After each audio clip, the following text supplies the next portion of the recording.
You know that feeling. You're standing in your bedroom, an open suitcase on the bed, holding some random item, a jar of fancy artisanal honey, a hiking pole, a new power bank still in its box. And the question hits you, can I bring this on the plane? A quick, desperate Google search later, and you're drowning in a swamp of outdated forum posts, vague government PDFs, and conflicting advice that only deepens the anxiety. You're not just packing clothes, you're packing uncertainty. And the cost of being wrong isn't a shrug and a smile. It's a last-minute dash back to the check-in counter, a painful surrender of your expensive sunscreen or favorite multi-tool, or worse, a tense chat with a TSA officer that makes you miss your flight and leaves your heart pounding. We've all been there. That moment of pure guesswork in the security line, watching the person ahead of you get their bag ripped apart over a forgotten water bottle, thinking, please not me. So let me ask you this right now. What's the one item you've always been genuinely confused about? The thing you've either nervously surrendered or secretly sweated through security with, praying no one would notice? Seriously, I want to know. Take a second and put it in the comments below, your personal puzzle item.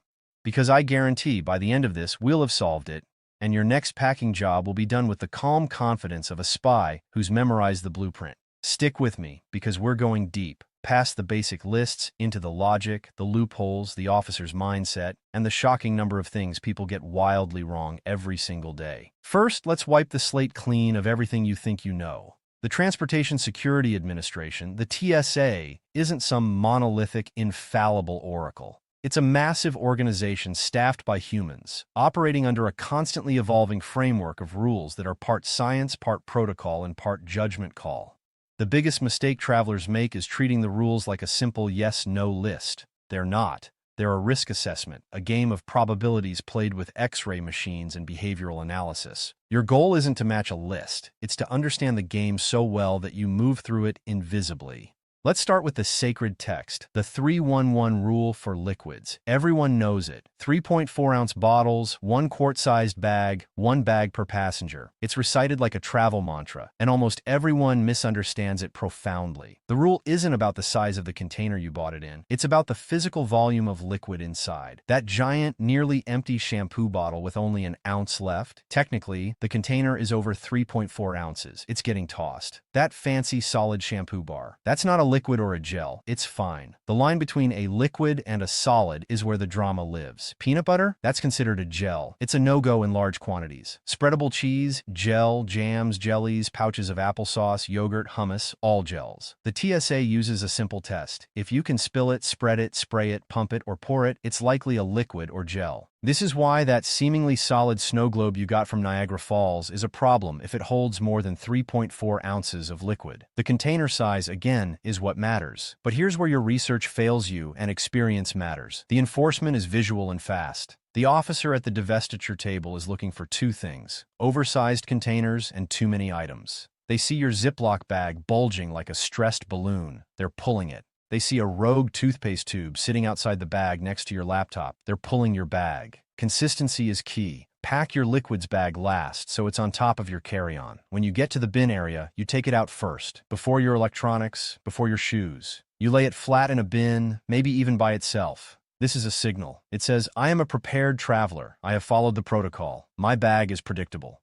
Predictable bags get less scrutiny. It's that simple. Now, electronics. The rule is clear. Laptops and larger electronics must come out of your bag and go into a bin separately. But what's larger? Your tablet? Usually, yes. Your Kindle? Debatable. Your Nintendo Switch? Probably. The current standard is about the size of a common paperback book. But the real hack isn't knowing what to take out. It's in the bag design itself. A TSA-friendly bag with a dedicated laptop-only compartment that lays flat when unzipped can often stay in the bag. The X-ray operator needs an unobstructed view. If your laptop is buried under cables, chargers, and a stack of papers, they can't see what's around it. They'll flag it, pull your bag, and swab it. The goal is to give them a clean, single-layer image. I never use those bags, by the way. I find them clunky. I simply place my laptop and tablet in their own bin, naked, with nothing on top or below. It's fast, it's clean, and it never, ever gets me pulled aside. Remember, the bin is your staging area. A messy bin suggests a messy, unpredictable bag. Let's talk about the weird stuff, the head scratchers that fill those comment sections. Tools. You can bring a screwdriver if it's less than 7 inches long. Wrenches and pliers under 7 inches are generally fine. A tape measure? Fine. A cordless power drill? Yes, but the batteries must be carry-on, and the drill bit attachments might be scrutinized. Anything that looks like it could be a weapon or be easily turned into one is a no. A hammer? No. Saws? No. Any tool over 7 inches? Almost certainly no. The line is drawn at bludgeoning or piercing potential. It's subjective, which is why you see confusion. Sports equipment is a carnival of contradictions. You can bring your golf clubs, but they have to be checked, not carried on. Same with baseball bats, hockey sticks, and pool cues. Obvious weapons, right? But here's the curveball. You can carry on ice skates. The metal blades are fine. The reasoning? They're cumbersome, not easily wielded in a confined space. A hockey stick, however, is a long, swingable club. It's about context and plausible use in an aircraft cabin. Martial arts equipment is a hard no. Nunchucks, throwing stars, even a heavy leather black belt might get a second look. Again, intent and potential. Now the absolute minefield. Food. This is where seasoned travelers and novices alike walk into traps.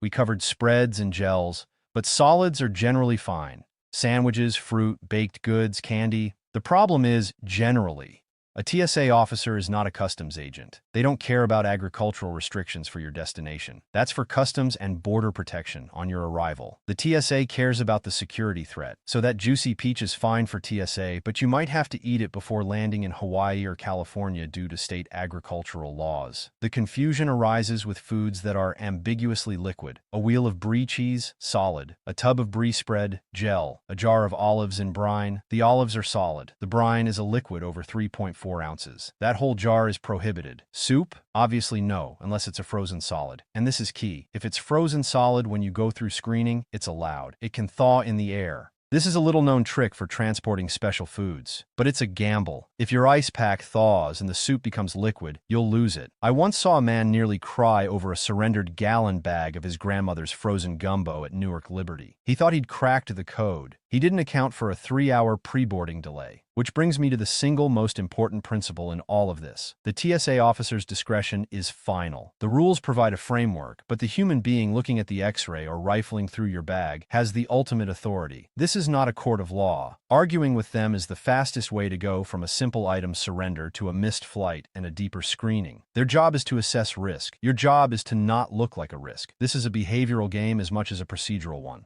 Think about prohibited items not just as objects, but as symbols. A replica weapon, even a child's toy gun made of bright orange plastic, will shut down a checkpoint. It symbolizes a threat. A realistic-looking costume prop will get you detained. It's about the image, the idea. Similarly, any item that could be used to create a sharp point, a pair of knitting needles, which are allowed, by the way, circular and straight, versus a metal crochet hook, also allowed, versus a set of metal screwdrivers, is evaluated on its immediate potential. A knitting needle is long and pointy, but it's seen as a tool for a common, peaceful craft. It's culturally understood. A heavy-duty metal awl is not. It's about cultural norms as much as regulations.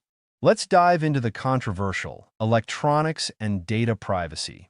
You may be asked to power on your device, laptop, phone, tablet, even sometimes a camera. If it doesn't power on, it's not coming aboard. The reason is straightforward. They need to verify it's a functional device and not a hollow shell packed with explosives. Always travel with your devices charged. I keep a small power bank in my personal item just for a security line top-up if needed. As for searching the contents of your phone or laptop, that's a different matter. A TSA officer, in their role screening for physical threats, does not have the authority to randomly search your files. However, if something suspicious is flagged, they can refer you to a law enforcement officer. At international borders, including pre-clearance locations abroad, CBP officers have vastly broader authority to search electronic devices without probable cause. But within a standard TSA checkpoint, your Facebook photos are not their concern. The fear of this is vastly overblown by anecdotal stories. Their concern is the hardware, not your software. Medications and medical equipment are a category where you should never skimp on preparation.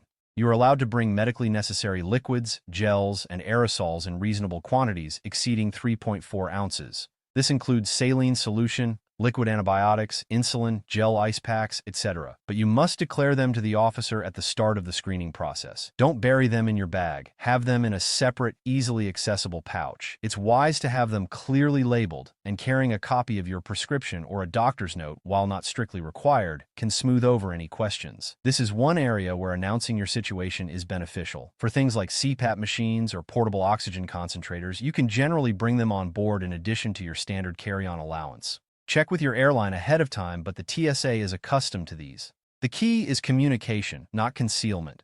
Now let's talk about the real-world, on-the-ground behavior that will save you more time than any packing list.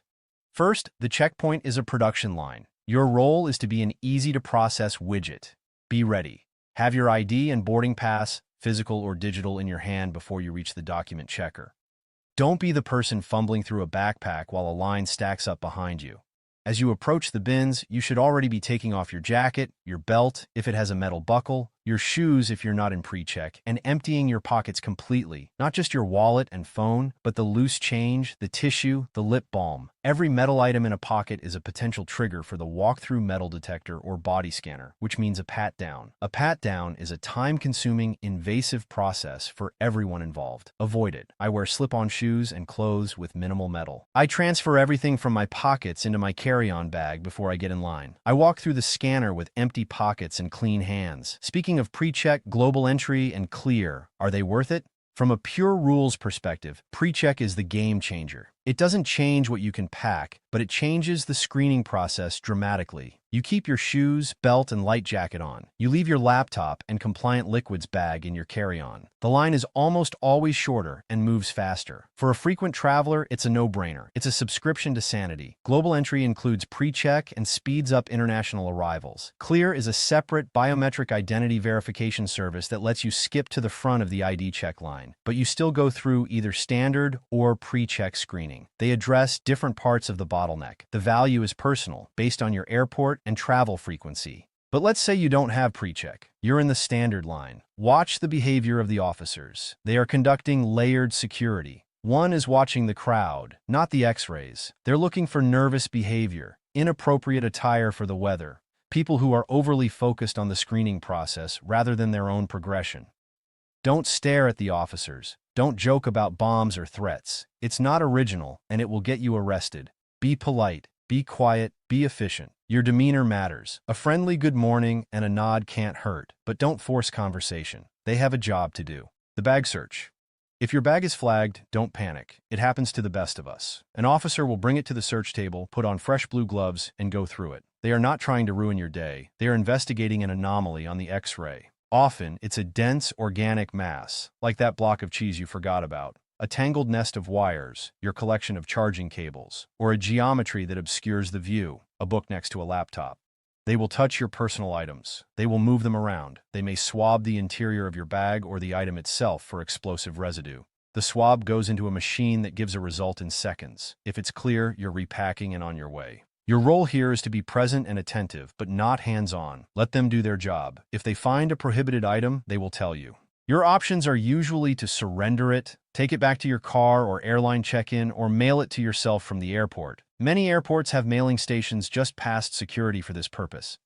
Arguing is futile. The decision is made. Let's get into some truly niche territory. What about gifts? Unwrapped. Always. If you have a wrapped present in your bag, and it shows as an unidentifiable dense object on the X-ray, they will unwrap it. It's guaranteed. Save the wrapping for your destination. What about money? There's no limit to how much cash you can carry domestically, but if you're carrying a very large sum, generally over $10,000, you should be prepared to explain its origin and purpose if asked, as it could be referred to law enforcement for potential money laundering investigation. For international flights, you must declare over $10,000 to CBP. But for TSA, cash itself isn't prohibited. They might count it during a search, which is awkward, but it's not contraband. Lighters and matches. One book of safety matches, or one standard lighter, like a Bic, is allowed in your carry-on or on your person. Torch lighters, like for cigars, lighter fluid, and strike-anywhere matches are forbidden. The logic is, again, the potential for causing catastrophic damage versus a simple smoking tool. E-cigarettes and vaping devices. These must be in your carry-on baggage. They are strictly prohibited in checked luggage due to the fire risk from their lithium batteries. The same goes for spare batteries. They must be in your carry-on, preferably in a protective case to prevent short-circuiting. You cannot use them on the plane, of course. Now, a critical and often overlooked area. Checked baggage versus carry-on. Many items forbidden in carry-on are perfectly legal in checked bags, but not all. The rules diverge. You can put your full-size shampoo, your pocket knife, your baseball bat in checked luggage. However, you still cannot pack explosives, fireworks, flammable liquids, like certain paints or fuels, or most types of batteries in checked bags. Spare lithium batteries, power banks, and e-cigarettes are the big ones. They are a severe fire risk in the cargo hold and must be in the cabin where a fire can be detected and addressed. Many camping items like bear spray or fuel canisters are forbidden in both. It's a separate list you need to mentally check. The psychology of packing is the final, master level. You want your bag to be a boring, predictable book on the X-ray.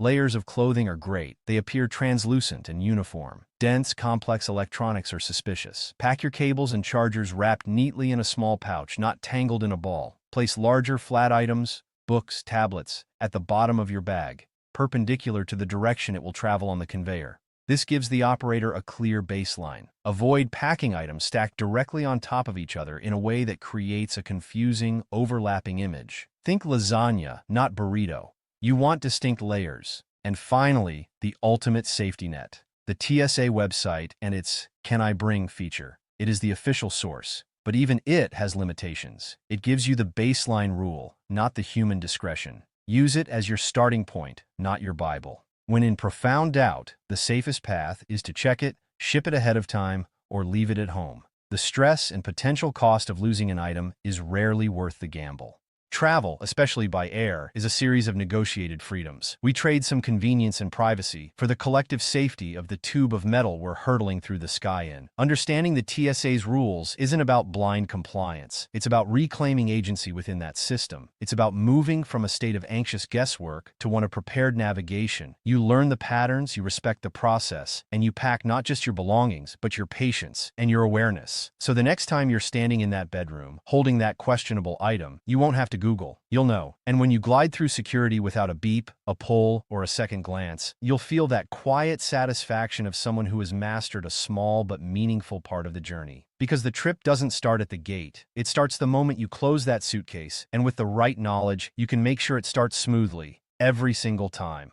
This response is AI generated, for reference only.